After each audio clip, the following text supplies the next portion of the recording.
Greetings and abundant blessings to you. I pray this message finds you and your living in a place of peace, love, power, and prosperity. And if it is not so, it is my prayer as well as my goal that something said here today will motivate your life into an abundantly blessed state. My name is Justin Lambert, and you are tuned in to Living at the Next Level. And I want to thank you for taking the time out of your living to enrich your life with yours truly. I promise you won't regret it. But I do want to respect your time, so let's dive right into the lesson. First off, let me start by saying this. It is clear and it is evident that there are two types of people in this world. Those who want it and those who go for it. Those who see it and those who go after it. Those who are constantly referring to it and those who are on their grind trying to make it happen. And before we go any further, you must first ask yourself, which person are you? Now, without asking, I bet I can already guess which kind of person you declared yourself to be. That's because nobody wants to fail. Nobody chooses failure. But within us all lies this desire to succeed. But just because you want something, just because you have the desire for success, doesn't mean you're going to get it.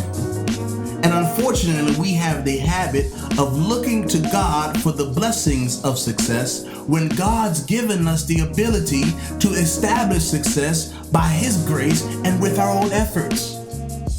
Today, we want to enrich your life with insight on effective goal settings and how to make it happen. You don't want to miss it.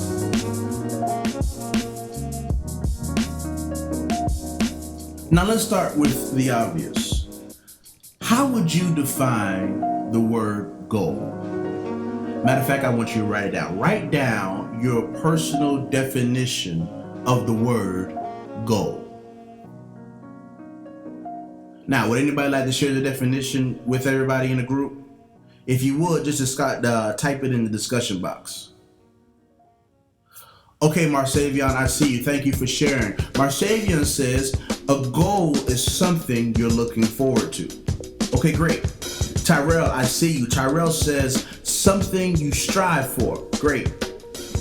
Thank you, Drew. Drew says, a goal is something you set for yourself so that you can get to later. Great definitions. Listen, no matter your definition of the word goal, what you must first understand is that goals are not ideas.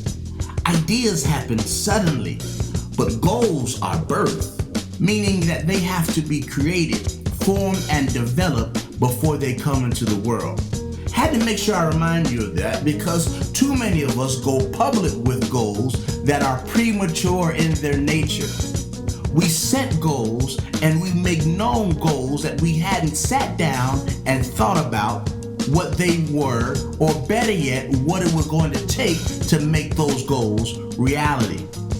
Baby, it's dangerous to cast out goals that you have not taken the proper time to develop. Because an undeveloped goal is just a dream.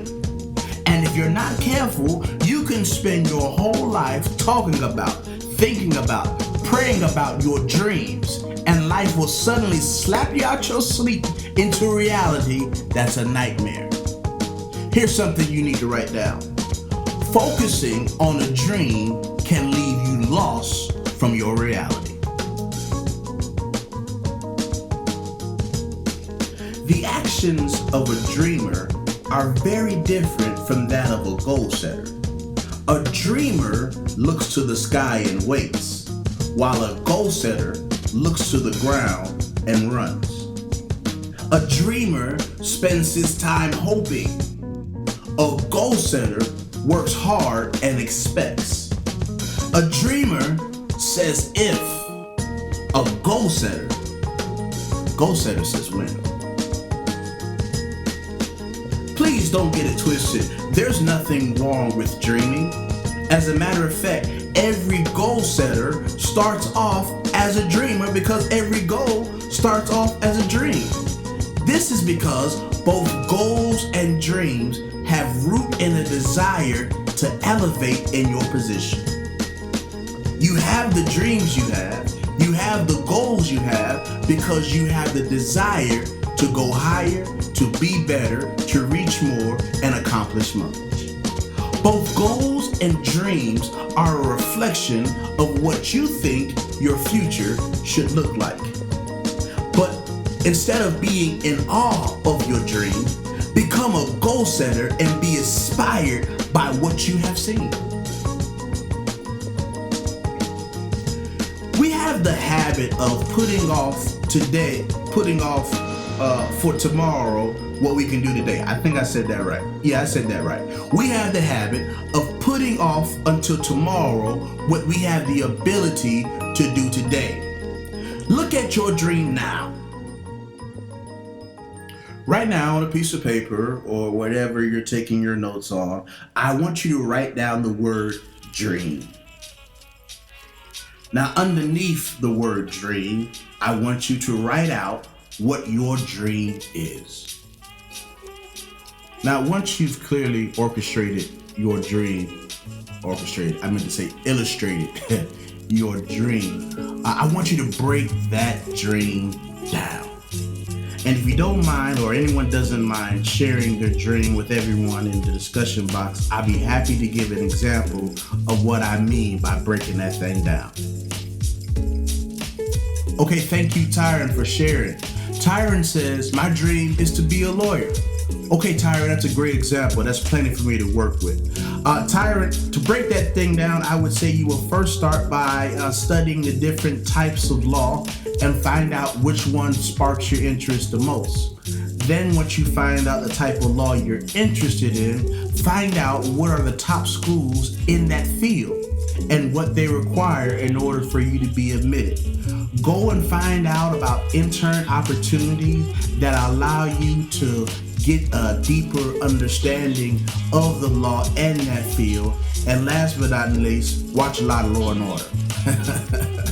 Okay, but you guys see what I mean? Do you see what we did there? We took a dream and transformed it into a long-term goal, then broke that long-term goal into right now opportunities. What's going to turn you in from a dreamer to a goal setter is your ability to transform your dreams into long-term goals. And you can do that by breaking them down. If a future desire cannot be broken down into right now practices, then it's just a dream.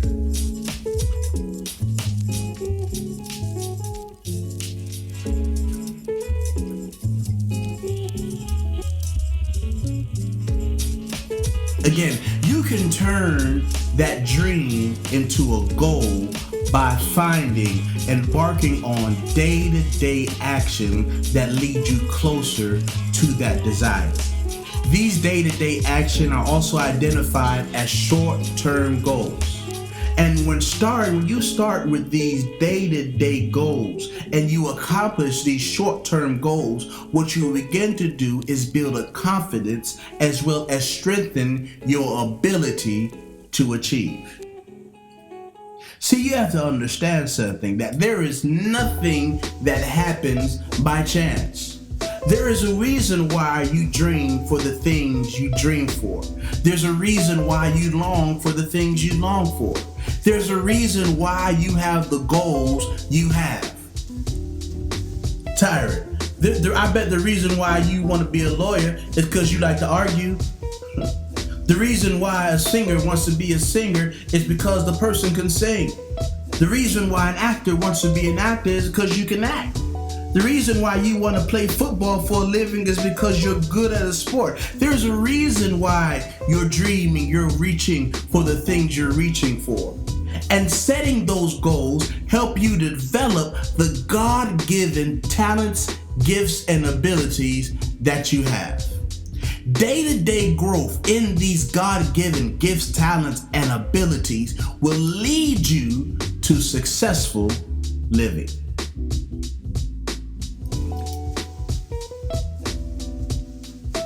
Now, before you say it's hard, or before you say, I don't know that I can do it, I don't know if I have what it takes, let me tell you this, don't forget your team. See, it's easy to get lost in the idea that it's you against the world. But for the majority of us, there's a team of resources available to use that most of us have yet to take advantage of. You're not in this thing by yourself. I don't care what your situation looks like.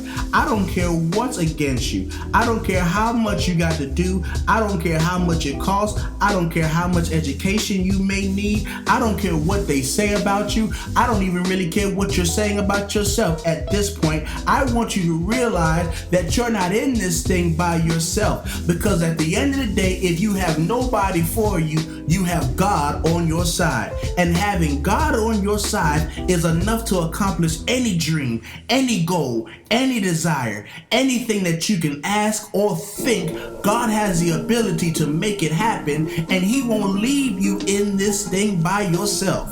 I don't know why people think that they just have to be all macho, strong, and mighty. Doing this thing by yourself doesn't mean that you're effective or efficient. Jesus didn't do it by Himself. He accomplished His goal on His own, but He had a team that He rolled with, a team to support Him, a team to lift Him up, a team to realize who He was and what He was there for. When you have God on your side, you're never by yourself. You always have more with you. But you have to stop getting out of the selfish mentality that it's just me. It's not just you. Because remember, the gifts and the talents and abilities that you have, God put it inside of you. And let me tell you something. God doesn't just do and doesn't just give to give, but for what He gives, for what He does, He has purpose and reasoning behind it. And the reason is not so that you can be glorified, but that someone will be inspired by what God does through your life, so that the gift inside of you, the goal that you reach, that you accomplish, can now inspire someone else to reach their goals. So now not only do we have one goal setter, now we got two goal setters walking together. And now these two goal setters who are out there changing the game now have inspired two more. So now we got four goal setters. And now these four goal setters are going around living in their goals, reaching their dreams, making their realities happen. And now these four got 8. Now these 8 get 16. Now these 16 get 24. You see what I'm doing here. You see how this thing works. Don't forget your team. You're not in this by yourself. But I know, I got you. There's so many people around you. There's so much negative in the world. People just not as good and wholesome as they used to be. I remember there was a time when you can leave your front door unlocked and your screen door would be the only thing that let that breeze come in the house. You know what I'm talking about. Yeah, I remember them days. You can't do that no more. These Negroes out here crazy. So it's hard to identify people that you can trust and count on your team. So Lambert gonna help you out, okay? In everybody's team, you should have 1, 2, 3, 4 main categories. First, you need your OGs. You need to search for people who have already achieved or accomplished the goals that you have. After you get your OGs, you need to go ahead and get your squad. Those who are reaching for the same goals as you. And you need a squad because they add substance which gives you support. Then you gotta realize you have a fam. Fam is those who have the genuine desire to see you win. And lastly on your team, you just need a few ducks. Ducks are those people in our life to remind us the danger in standing still. Can I just talk about the ducks for just 2 more seconds? The ducks are always also called haters. And anybody who has the time to talk about you and concern themselves with what you're doing or what you're not doing has nothing to do on their own. That's why they're standing still. That's why I call them ducks. Okay, we're almost done. But before we get finished, I just want you to recap. We all have dreams, but we also have the ability to make our dreams realities by becoming efficient in our goal setting. To become efficient in our goal setting, break down the dreams into long-term goals. Then break down those long-term goals into short-term goals. Give yourself the opportunity to practice the art of goal reaching. Last but not least, take advantage of the resources around you. You're not in this thing alone. Don't be a ball hog. Use your team. There's a reason why God placed you in the place that He's placed you. There's a reason why God positioned you in the position that He's positioned you. Because He didn't mean for you to be in this thing by yourself. Did not He say it is not good for man to be alone? Hey, listen. I'm not saying it's going to be easy. I'm not saying that you're not going to come into hard times. I'm not saying that there are going to be trials and tribulation that are specifically purposed to keep you from reaching your goals, from accomplishing your dreams. But what I will tell you is when you're against the wall and when you feel like there's nothing left, when you're out there striving and reaching to obtain your goals, when you're out there and you feel like life has got you by the can't say that. Life has got you by the neck. I remember, draw your weapon. These are 3 weapons that you can draw. Remember Philippians 4:13. I can do all things through Christ that strengthens me. Remember Psalms 37:4. Draw your weapon. Take delight in the Lord, and He will give you desires of your heart. And then pull out a Draco on it. Proverbs 16:3. Commit to the Lord whatever you do, and He will establish your plans. I believe in you. I believe in what God has put inside of you. And I believe with the right determination, the effective grind, and setting the right goals, long-term and short-term, you can make any dream that you have a reality. So here's your homework. Identify and list your goals. Put them into categories of long-term and short-term. Identify and categorize the people on your team. Last but not least, go out there and live with purpose. I'm Justin Lambert. I hope you enjoyed our lesson today. Any questions, comments, or editorials, please feel free to leave those in the comment box or feel free to email us at abmproductions.net. I would love to hear your feedback. If you were blessed by this message, please join us again here each and every Monday at 9 o'clock for Living at the Next Level. And right now, I speak peace, I speak love, I speak power, and I speak prosperity. Blessings to the nation, peace to the fam. My name is Justin Lambert, and this was Living at the Next Level.